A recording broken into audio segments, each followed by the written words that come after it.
네, 심우정의 난으로 윤석열 내란 수괴가 사법 탈옥하는 사태가 발생했습니다. 우리 국민들 밤잠 못 이루면서 너무 불안하고 긴장되는 하루하루가 아닐 수 없습니다. 오늘도 더 좋은 정치연구소 우리 정호진 대표님과 함께 하겠습니다. 대표님 안녕하십니까? 네, 이게 안녕하십니까? 반갑습니다. 말씀을 참 드리기 네. 지금 참 답답한 하루하루가 지금 되고 있습니다. 조속한 시일 내에 진짜 반갑습니다. 안녕하세요. 이런 인사 편안하게 나누고 싶습니다. 예, 더 좋은 정치연구소 정호진입니다. 네, 우리 국민들이 지난 그 추운 겨울 네, 여의도에서 한남동에서 남태령에서 그렇게 밤을 새워가면서 애타게 구속시켰던 게 바로 윤석열 내란 수괴였는데 어떻게 단 하루 만에 이 법원과 검찰이 마치 손을 잡은 양 심우정 검찰총장의 난이 드디어 발동한 것 같습니다. 이 사태 지금 많은 국민들이 지금 하루하루 긴장 속에 보고 있는데요. 먼저 이 심우정의 난 어떻게 좀 평가할 수 있을까요?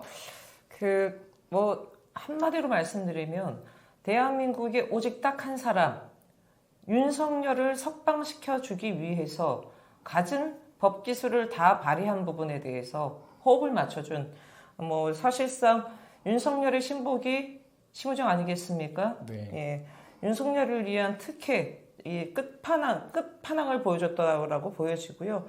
명백한 사법 탈옥이라고 봐도 무방할 것 같습니다. 네.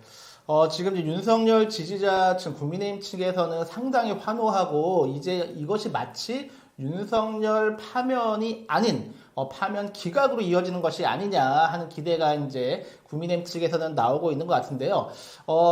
먼저 이게 좀 여러 좀 절차적, 법적 문제점이 지금 언론에서 하나하나 밝혀지고 있는 것 같습니다. 심지어는 심우정 검찰총장 물론이고 지귀현 판사였죠. 판사가 예전에 참여했었던 그 관련 법 서적에서 구속 일수는 시간이 아닌 날로 정한다라고 하는 것이 밝혀지기도 했고, 그리고 SBS 어제 단독 보도에 의하면 지금이라도 늦지 않았다, 지금이라도 즉시 항고 가능하다라고 하는 예전 사례까지도 지금 나오고 있는 실정임에도 심우정과 이 법비들은 여전히 강하게 버티고 있는 것 같습니다. 어떻게 보시는지요? 어제 특히 국회 법사위에 천대엽 법원 행정처장이 참석을 했지요. 네. 이분 대법관입니다. 그래서 이 즉시 항고와 관련돼 가지고 7일입니다. 즉시 항고 기간 7일이니까 14일까지 하면 된다. 네. 그리고 법의 절차를 상급 법원의 절차를 판단이 필요해 보인다라고 얘기를 했습니다. 그래서 어제 그 발언이 있고 나서 검찰에서 관련돼서 검토를 하겠다라고 했는데 방금 전 확인된 발언은 즉시 항고 안 하기로 원래 결정대로 하기로 했다라고 합니다. 이거 예상했던 부분이에요. 예상했던 부분인데 사실 이게 좀 정말 많이 문제가 될 수 있는 부분이 뭐냐면 지금 검찰 입장은 기존에 즉시 항고하게 되면 위헌 판결 받을 수 있다라고 얘기를 합니다만 과거에 나왔던 구속 집행 정지 그 다음에 보석과 관련된 위헌은요 지금 구속 기간 그러니까 구속 지금 취소하는 전혀 질적으로 다른 부분입니다. 특히 구속 집행 정지 같은 경우는 경조사 있지 않습니까? 피의자 구속됐는데 집안에 부모님이 상일당했다, 결혼식이 있다, 특히 상당할 거나 이런 거는 예고되지 않는 일정이 있지 않습니까? 네. 그렇기 때문에 그때에는 일단은 구속 집행 정지를 해주고 네. 그렇게 해야 된다. 그게 인권적인 거다. 만약에 예를 들어서 구속 지금 취소를 해버리면 못 나가는 거잖아요. 네. 그런 측면인데요. 구속 지금 취소는 구속된 부분 자체를 취소해달라는 부분이기 때문에 전혀 다른 맥락입니다. 그런데 이거를 끼워 맞춰서 이것도 위헌이 될 수 있다. 이런 논리인데요. 네. 지금 구속 취소 관련된 즉시 항고는요. 현존하는 제도입니다. 위헌 판결을 받지 않았어요. 위법이 아닙니다. 그렇기 때문에 위헌이 될지 안 될지는 상급 법원에서 판단하면 되는 문제예요. 즉시 항고하면 됩니다. 그런데 더 기가 막힌 일이 벌어졌죠. 즉시 항고 안 했는데 일선 지금 검찰 내에서는 구속기간 산정 관련돼서 그러면 날짜냐 시간이냐 오락가락 할 거 아닙니까? 네. 그런데 심우정이 다시 지시를 내렸어요. 법원 판단은 존중해서 즉시 항고 안 한다. 날짜가 아니라 시간으로 인정하겠다라고 하면서 일선 검찰한테는 지시를 내린 거는 기존대로, 종전대로 날로 하자, 날짜로 해야 된다고 한 겁니다. 이게 뭐 장난하는 겁니까? 예? 제가 보기에는 검찰 자체를 다 뒤흔들고 있는 겁니다. 지금 내란 숙의 윤석열을 풀어줘서 국민 법감정, 국민 상식을 거스르고 있는 뿐만 아니라 지금 검찰 내부도 지금 난리도 아니라는 얘기가 많더라고요. 예. 예, 우리 국민들이 어쩌다가 구속일자를 시간으로 계산해야 되는지 날짜로 해야 되는지 우리가 법률가도 아니고 법률 전문가도 아닌데 전 국민이 왜 이거에 대해서 관심을 가져야 하는지 심우정의 난이 촉발한 것가 아닌가 싶은데 어제 또 오동훈 그 공수처장이 심지어는 지기현 판사나 심우정의 측을 100% 인용한다 해도 본인이 시간으로 계산했을 때 아니다 시간으로 계산했을 때에도 네, 47분 여유 있게 기소하였다라고까지도 그 좀 증언이 나오지 않았습니까? 네, 맞습니다. 어제 저도 뭐 영상을 좀 봤는데 오동훈 공수처장도 작심을 했더라고요. 네. 다 계산을 했더라고요. 그래서 이거는 시간을 넘기지 않았다. 47분 정도가 남아있다라는 부분들을 얘기를 하면서 어제는 한치의 물러섬도 없이 얘기를 했습니다. 그런데 예상은 많이들 했어요. 예, 지금 심우정이 이거를 지금 즉시한 거를 할 거냐 안 할 거냐라는 게 오늘 아침에 초미의 관심사였는데 역시나 윤석열의 신복답게 이거 즉시한 거 안 하겠다라고 또 최종 결정을 내렸습니다. 뭐 그렇게 되면 윤석열은 일단은 지금 구속이 되지 않은 상태에서 앞으로 남은 재판 등등을 거치게 될 텐데요. 저는 이 지금 작금의 사태를 보면서 윤석열 집권 이후에 대한민국에 수십 년간 쌓아올렸던 국가기구의 시스템들이 이렇게 한순간에 무너져도 이렇게 무너질 수 있나. 대한민국 검찰의 역사가 70년이 넘습니다. 네. 72년인가 그렇습니다. 아니 대한민국 검찰 72년 동안 이런 일이 있었나요? 예? 이런 적을 봤습니까? 더군다나 저는 조금 덧붙이면 지금 즉시한 거 안 하고 나서 월요일 날 심우정이 검찰 출근하면서 기자들 만나서 뭐라고 얘기했냐면 적법 절차와 소신에 따랐다라는 얘기를 했습니다. 어떻게 들으면 맞는 얘기다라고 생각할 수 있습니다. 근데 적법 절차라는 부분과 소신 있잖아요. 소신은 개인의 생각입니다. 개인의 주관적인 판단이에요. 저는 그 말이 너무 거슬렸습니다. 둘이 상충하는 단어예요. 소신이라고 한다면 나를 검찰총장으로 임명해준 나의 상사, 내가 윤석열의 신복이야. 그러니까 나 은혜를 갚아야지. 이렇게밖에 해석이 안 되는 부분이고요. 또 하나 부분은 뭐냐면 피의자의 인권을 보호하는 게 검찰의 소명이라고 얘기했습니다. 네. 대한민국 법전에 보면 모든 국민은 다 인권 보호가 네. 돼야 됩니다. 근데 네. 국민 여러분, 대한민국 검찰이 언제부터 우리 국민들 인권 보호에 앞장섰습니까? 제 기억만으로도 검찰이 인권이 아니라 반인권적인 행태를 벌인 게 한두 번이 아닙니다. 한두 번이 아니에요. 그리고 제가 한 말씀 드리고 싶은 거는 검찰의 소명은 뭐냐? 검찰의 소명은요, 피의자의 피의 사실을 입증하는 게 검찰의 소명이에요. 네.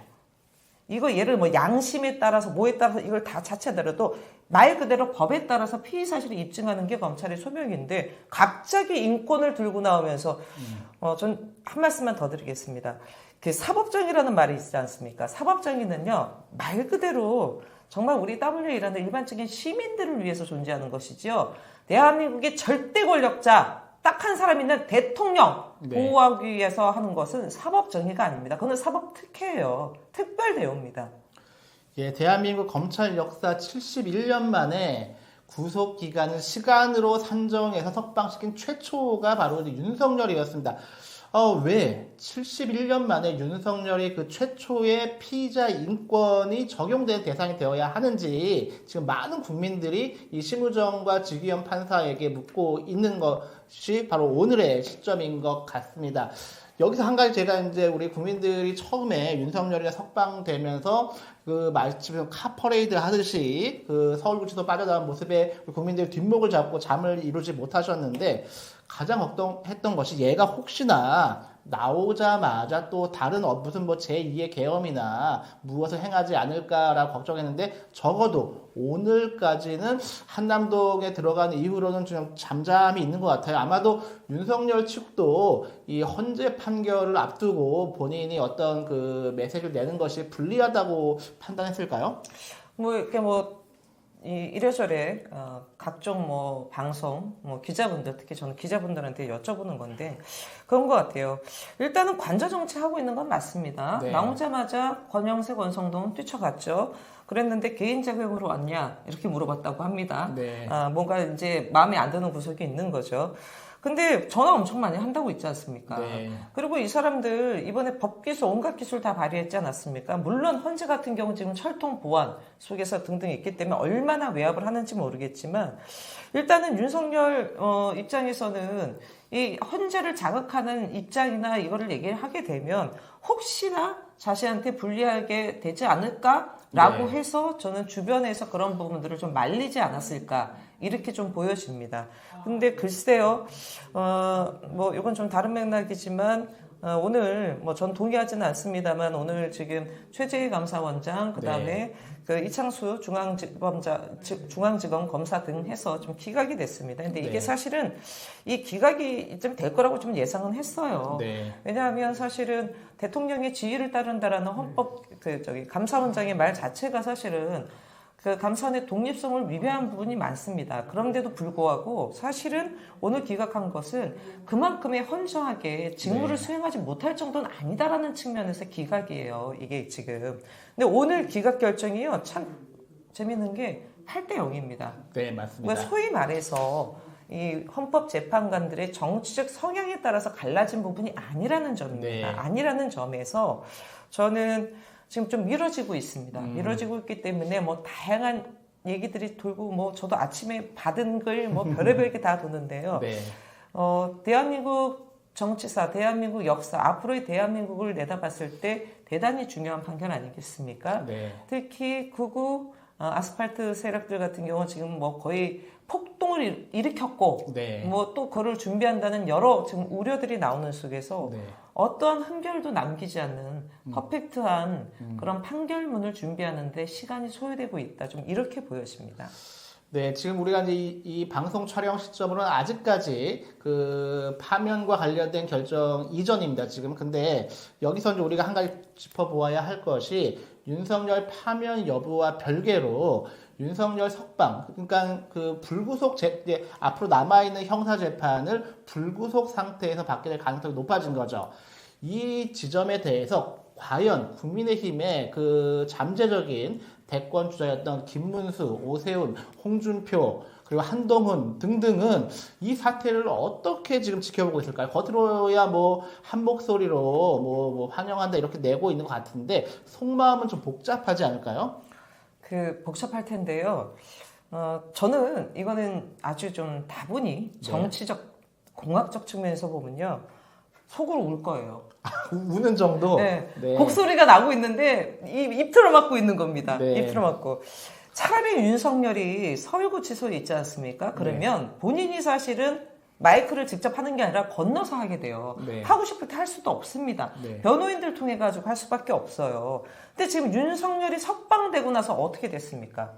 이 언론의 모든 국민의힘의 목소리는 지금 안 보여요. 네. 윤석열의 일거수일투족과 관련된 기사만 지금 나오고 있습니다. 지금. 네. 오늘도 보세요. 2시에 윤석열 변호인단이 그런다고 하니까 언론 다 쫙 중앙지검 가고 지금 이번 내란과 관련돼서는 윤석열 지금 다시 영장을 칠 수는 없잖아요. 그러면 네. 할 수 있는 부분은 예를 들어 명태균 게이트 관련해서 공천 개입, 직권남용 등등인데 다시 영장을 신청하고 이 절차를 봤을 때는 대선 기간을 대선 벌어지기 직전까지는 어려울 거라 보여져요. 네. 자, 윤석열이 이렇게 돼버린 상황이면 특히 윤석열이 이번에 석방이 되고 나서 이 지난 52일 기간 동안에 윤석열이 얻은 건 딱 하나가 있습니다. 그게 뭐냐면 구구의 중심이 됐어요. 윤석열이. 그렇죠. 예. 구구의 아이콘, 구구의 중심, 구구의 구심 세력으로서 네. 확고한 위치를 차지한 게 바로 윤석열입니다. 국민의힘 대선 후보들이 그러면 본인이 당내 경선에서 대선 후보로 선출되기 위해서 뭐 하겠습니까? 맨 처음에. 윤석열한테 어떻게 하면 내가 낙점받을까? 네. 그런 거에 1차적으로 올인하지 않겠습니까? 오늘 기사에서도 많이 나왔지만 어제 나경원을 중심으로 82명이 네. 또 탄원서 제출했다지 않습니까? 네. 신윤계가 등장했다. 김나윤, 네. 김기현, 나경원, 윤상현 이런 기사가 오늘 중앙일보까지 나기도 했어요. 이 네. 사람들은 이제 당권을 내다보는 부분입니다. 물론 나경원 관련돼서는 다른 얘기도 있어요. 김문수가 만약에 안 나오면 그 포지션으로 내가 대선 출마한다. 이런 플랜이 있다고들 하는데 그렇게 돼버리면 결국은 이번 대선은요. 윤석열이 낙점한 윤석열의 아바타 대 이재명 이 구도로 가게 되는 거예요. 네. 본인의 칼라가 아닙니다. 윤석열이 예를 들어서 관저에서 나와가지고 광장 가서 그리고 아스팔트 마이크 한번 잡아보십시오. 네. 국민의힘은 사라져요. 안 보여요. 네. 이게 지금 윤석열로 인해서 국민의힘 대선은 저는 망했다. 네. 한마디로 이렇게 좀 보고 있습니다. 가장 피해를 입은 건 한동훈 아닐까요? 한동훈은 무슨 책도 내시고 무슨 이렇게 북콘서트 이런 것도 하시고 전국 원래 순회 일정이 있었나 봐요. 근데 이제 사법 탈옥으로서 윤석열이 석방된 이후에 울산인가 경남 쪽 일정을 갑자기 취소했다고 합니다. 아, 지금 내가 나설 때가 아니구나라고 급히 판단했나 보죠. 한동훈은 이제는 어디에서도 인정받기 어려운 지금 처지에 취하지 않았을까요? 오늘인가 MBS 여론조사 보니까 한동훈 전 대표가 5%인가 나왔더라고요. 아, 5%. 5%인가 나와서 네. 1위는 김문수. 제가 좀 정확히 기억 안 네. 납니다. 31% 이재명, 11% 김문수, 7%인가 10%인가에 이제 홍준표, 그 다음이 오세훈, 그 다음이 한동훈이었는데 5%로 제가 기억합니다. 네. 멀어지고 있고요. 오세훈도 좀 마찬가지인 것 같아요. 왜냐면 네. 오세훈 같은 경우도 약간 한동훈과 비슷한 스탠스를 취했지 않습니까? 네. 그리고 조만간 책이 나온다 그랬어요. 네. 여기도 이제 북콘서트든 이벤트를 준비하려고 그랬는데 지금 다 이제 스탑 움직이면 안 돼. 네. 지금 이런 모양새가 됐습니다. 예. 근데 사실 한동훈은 정치적 기회가 있었어요. 이번 특히 이제 계엄 전국에서 국회 안으로 들어올 수 있게끔 민주당 이재명 대표를 포함해서 이렇게 한동훈을 이렇게 받아주지 않았습니까? 원래 국회의원이 아니기 때문에 본관에 들어갈 수 없음에도 불구하고 이제 받아주었고 이때부터 스탠스를 한동훈이 조금만 제대로 차렸으면 정치적으로 어느 정도 입지를 차지할 수 있었는데 그 이후에 이상한 행보를 보이면서 한동훈이 이제는 당연히 야당에서 인정 못 받고 여당에서도 못 받고 어디에서도 인정받을 수 없는 지금 가장 이번 패착은 한동훈이 아니었나 좀 생각이 드네요. 그렇죠. 특히 한동훈이 이제 일단 이번에 불법 계엄을 막아내는 데 있어서는 일단은 18명 국회의원이 들어왔고 본인은 국회의원은 아니지만 이 동의를 해줘서 본회의장까지 들어가지 않았습니까? 그런 부분에 있어서는 인정을 할 수밖에 없습니다. 그런데 그 이후에 오락가락하는 행보를 보였죠. 네. 윤석열 자진 사퇴하고 본인과 한덕수가 공동 운영하고 등등 하면서 사실은 말도 안 되는 패착을 했고요. 그 대신 이제 그건 있는 것 같아요. 한동훈은 나름의 좀 팬덤이 있지 않습니까? 네. 그래서 이게 어떻게 되느냐를 봐야 되는데 그런 비유가 있습니다. 소위 말해서 유승민 전 의원 같은 경우 국민의힘 내에서 가론 유다래요. 배신자. 네. 예수를 배신한 배신자인데 네. 한동훈은 베드로가 될 수 있다. 예수를 3번 부정한다. 네. 일단 불법 계엄을 한번 부정했잖아요. 네. 등등. 네. 책도 냈어요. 약간은 또 부정을 하는데 최근에는 베드로의 포지션이 아니라 베드로와 가론 유다 사이에 지금 한동훈이 있다. 그 사이에 있다. 네. 한동훈도 눈치를 보니까 지금 이게 세게 못하는 거예요, 지금. 네. 그래서, 이런 어정쩡한 포지션은요, 이번에 대선의 후보가 되지 않더라도 이후를 내다봤을 때는 도움이 안 된다. 네. 차라리 분명히 하는 게 나아요. 네. 초지일관, 불법 계엄이고 이거 안 되고, 저 사람 다시 복귀하면 안 된다. 탄핵이 인용돼야 된다. 일관되게 얘기하면 그래도, 네. 일관성은 있어라고 할 텐데, 지금 한동훈도 왔다 갔다 눈치 보느라고 지금 정신이 없는 것 같습니다. 예. 그나저나 우리 국민들이 가장 지금 궁금해하는 것이 헌법재판소가 과연 언제 윤석열 탄핵 인용을 선고할 것인가, 또한 인용을 할 것인가, 혹시나 0.0001%라도 기각 결정이 나면 그 이후는 어떻게 우리가 살아야 하나 많은 걱정이 있는 것 같습니다. 꽤 오랜 기간 좀 정치 분야에서 직접 플레이어로 뛰기도 하시고 연구도 많이 하셨는데 대표님 보시기에는 헌법재판소 선고가 어떻게 날까요? 저는 이게 길어지니까, 그러니까 늦어지니까 불안한 부분은 누구나 다 생기는 것 같아요. 네. 더군다나 늦어지는 사유나 이런 게 전혀 공개가 되지 않습니다. 지금 나오고 있는 모든 얘기들은 그냥 추측성입니다. 그리고 또 네. 한 가지는 헌재가 사실은 내일 14일 정도쯤에 탄핵 선고가 있을 거라고 사람들이 예측을 했습니다. 네. 그 예측을 했던 것은 헌재가 우리 이때쯤에 할 겁니다라고 얘기한 적은 단 한 번도 없어요. 네. 단 한 번도 없고 오로지 노무현 대통령 때 14일 걸렸고 박근혜 때 11일 걸렸고 이거를 추정했을 때 이때쯤이라고 한 거지 헌재가 이것에 대해 언제를 해주거나 이런 적이 없습니다. 우리 네. 그냥 추측인 거예요. 네. 그래서 뭐 조심스럽긴 합니다. 근데 뭐 저는 단언해서 좀 말씀드리는데 오늘 최재해, 뭐 네. 이창수 이런 사람들 기각됐다라고 해서 윤석열도 기각되는 것이 아닌가 우려하시는 분들이 많이 계시는데요. 저는 이 지금 최재해 감사원장, 이창수 중앙지검장의 이 탄핵 부분과 윤석열의 이 탄핵은 질적으로 다른 부분이라고 봅니다. 네. 이 탄핵 선고 같은 경우는요, 그렇대요. 형사재판 같은 경우는 과거에 그 사람이 잘못한 거 있지 않습니까? 네. 이것에 대한 판단이라면 헌법재판소는 이 사람이 이 직을 유지해야 되는지 마는지에 대한 부분이지 않습니까? 네. 그랬을 때는 과거에 한 일에 대한 것들을 기준으로 앞으로 저 사람이 또 뭘 할 것인지를 본대요. 네. 자, 보십시오. 윤석열이 벌인 내란, 불법 개혁은 온 국민이 다 봤습니다. 예. 중앙선관위, 국회에 군인들이 갔고요. 지금 탄핵 인용의 내용들은 차고도 넘친 부분입니다. 그렇기 때문에 저는 이런 자가 다시 대한민국 대통령으로 복귀하면 저는 대한민국 운영이 되겠습니까? 저는 단언컨대 안 된다고 보고요. 심지어 며칠 전에 보수 일간지에서도요. 네. 혹여나 탄핵이 기각되더라도 윤석열은 정상적인 국정 운영할 수 없다. 네. 당신 하야하세요를 또 칼럼이 나온 적이 있었습니다. 네. 네. 그렇기 때문에 저는 그러한 부분들을 내다보는 속에서 헌법재판소가 윤석열 탄핵을 인용할 것이라고 생각합니다. 다만 앞서 말씀드렸듯이 워낙 대한민국이 사실 심리적 내전 상태자 두 쪽이 낫지 않습니까? 네. 흠결없는 판결문을 정리하고 있다. 그렇기 때문에 그만큼의 시간과 노력이 좀 들어가고 있다. 이렇게 좀 보여집니다. 예.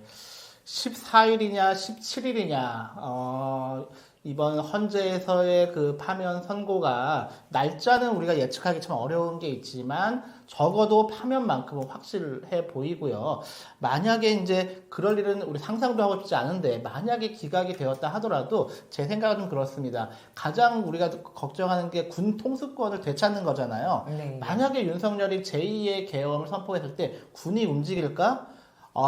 이 정도 사태를 겪고도 움직일까 좀 움직일 수 없다고 보여지고요. 그러면 우리가 이제 영화에서나 보았었던 제3세계 영화에서나 보았었던 그런 내전 사태가 혹여나 발생할 수 있지 않을까 하면 걱정이 됩니다. 그래서 그 정도 사태까지는 가지 않지 않겠냐라고 하는 것이 많은 분들의 그 대체적인 의견인 것 같습니다. 그래서 왜냐하면 너무 많은 분들이 걱정하시고 잠 못 이루고 이런 분들이 많으셔서 다행히 지금 이제 광화문에서 더불어민주당과 야권 그리고 이제 시민사회 민주노총 분들이 노숙농성하시고 매일 저녁 지금 집회하시고 상당히 강하게 좀 투쟁을 하고 있는 것 같습니다.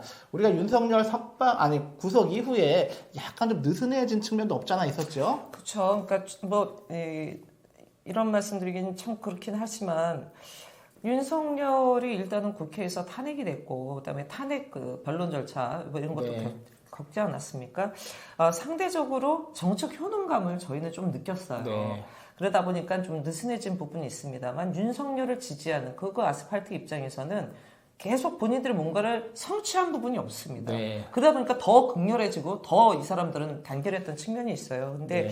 저는 동의하지도 않고 인정하지도 않습니다만 윤석열이 사법 탈옥을 한 거지 않습니까? 지금 네.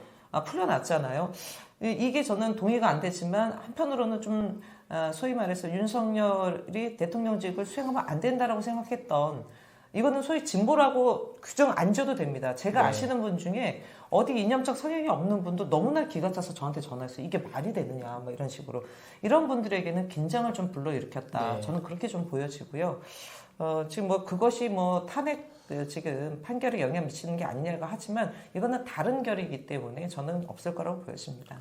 네, 저는 그 윤석열 사법 탈옥 이전까지 보여주었던 정치권에서 좀, 이건 좀 아닌데 싶었던 게 뭐냐면, 이른바 이제 민주당 내 비명계라고 불리웠었던 정치인들의 발언이 최근 들어서 이제 언론의 회자가 되면서, 조기 대선이 가시화되었구나. 그래서 언론이 그 대선 경쟁 구도로 갔었고, 조국 혁신당을 비롯한 다른 그 야권에서 오픈 프라이머리를 하니, 뭘 하니 하면서 벌써부터 윤석열은 파면도 되지 않았는데, 야권은 이미 대선을 염두에 두고 정치 행보를 하는 거 아닌가 하는 모습을 보면서 이건 좀 아닌 것 같은데 조금만 더 기다리지 하는 마음이 있었거든요. 근데 윤석열이 탈옥하면서 이 어느 정도 좀 정리가 좀 되어가는 것 같고 어제 마침 그 광화문에서 이재명 대표와 박용진, 김부겸, 임종석 이런 분들이 함께 한 자리에서 반드시 우리가 힘을 모아서 윤석열을 파면시키겠다라고 하는 의지를 모아주신 건 되게 감사한 그런 것 같습니다.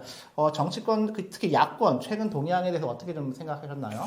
이거는 좀 다른 맥락인데요. 네. 그 언론에 생각보다 많이 안 나왔습니다. 저는 정호진의 브리핑에서 아예 제가 캡처까지 해가지고 네. 소개시켜드린 게 있는데요.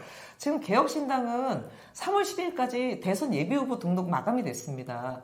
몰랐어요. 이게 많이 안 나와서 이게 몰랐습니다. 윤석열 관련돼서 역시 이준석이 매기는구나 지금 느꼈던 게 이게요. 3월 제가 이거 봐야 되는데 3월 네네. 5일인가 네. 3월 7일 석방과 관련된 얘기가 나오기 전에 네. 개혁신당은 함익병 TV 많이 나오는 분인데 이 사람이 네네. 선거관리위원장이세요. 이 사람 명의로 해서 공고가 났어요. 대선 예비후보 등록입니다. 3월 10일까지 예비후보 등록받았고요. 기탁금도 있었어요. 777만 원. 그래서 제가 왜 777일까? 이것도 점심받았나? 그랬는데 네.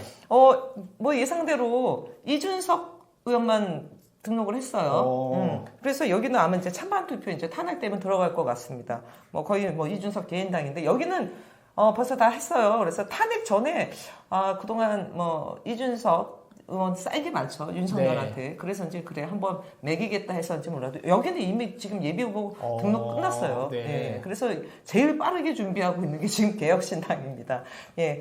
그리고 일단은 야권 같은 경우 지금 아직 파면 나오지도 않았지만 지금 조국신당이 오픈 프라이머리도 하고 등등인데 글쎄요. 제가 정우진의 브리핑에서도 좀 말씀드렸는데 지금 대선과 관련된 타임테이블 한번 맞춰봤어요. 네.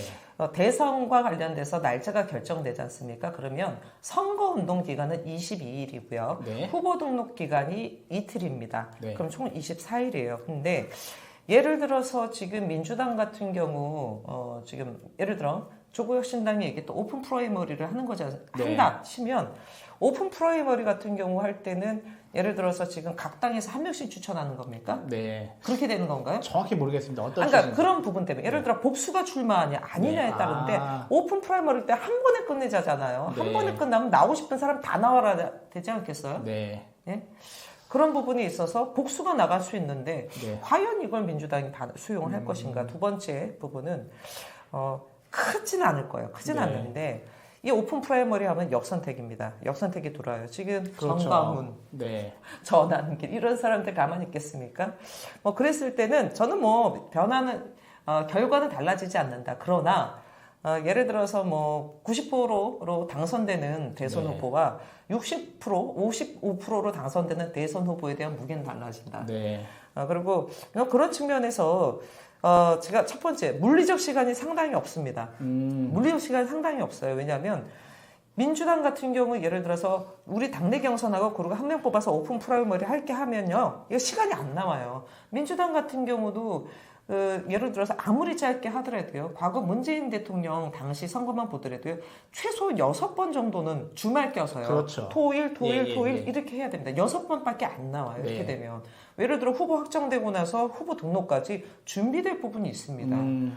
그렇기 때문에 오픈 프라이머리가 과연 물리적으로 가능할까? 이게 저는 가장 첫 번째 부분이 큽니다. 그래서 저는 글쎄요, 지금 내란과 관련된 부분이 벌어졌고 국민들의 심리적 상태가 사실은 치유되는데 꽤 시간이 걸립니다.